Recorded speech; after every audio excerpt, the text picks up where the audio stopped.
Welcome to my tutorials. Here's how to throw a backhand.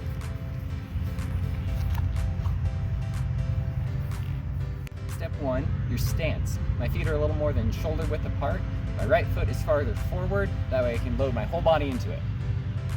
Step 2 is your grip.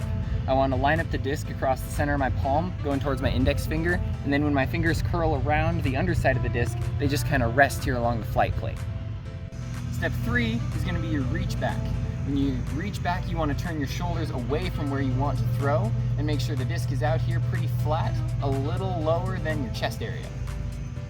So step 4 is going to be the pull through. From that reach back, you want to start turning your hips and then turn your shoulders, but make sure you're driving forward with your elbow, like you're trying to break a door down with your elbow. So for step 5, you're going to put it all together and you're going to actually make the throw happen. Here we go. Optional step 6 here, you want to do a walk-up. Really, we're just going to do the 3 steps that matters. We're going to go right, then left, and then right. Let's add step 6 in. Here we go.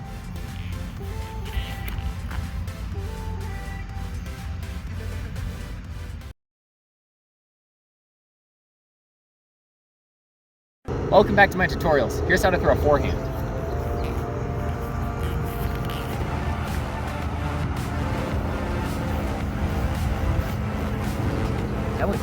So step 1, we're going to get the stance right again. This time my left foot is forward. Again, my feet are staggered a little more than shoulder width apart. I'm going to make sure I'm ready to pivot from my right foot in the back to my left foot in the front. With step 2, we're going to get the grip right. We're going to point with these 2 fingers, not just one, both these fingers, and keep our thumb ready. We're going to point those fingers away from us in the flight plate of the disc here. I like to turn the pads of my fingers a little more toward the rim of the disc though. And then when we turn it over, our thumb should just be gripping it on the outside. So for step 3, we're going to do the reach back. Now reach back for a forehand, you want your weight kind of on your back foot here. For me, it's my right foot. You're going to reach the disc back, keeping it fairly flat, but your wrist is ready to spring it forward into motion. Now step 4 is the pull through, or the launch for the forehand.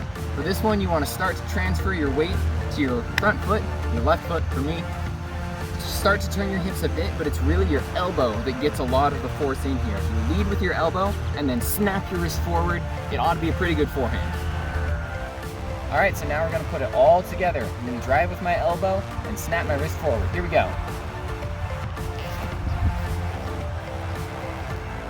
All right, we're here ready to put together the optional step 6.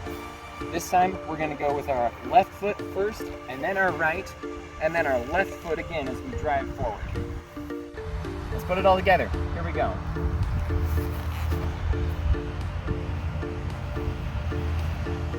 So when might you use a forehand instead of a backhand? Well, a forehand, if you're right-handed, will tend to go right instead of left, like this.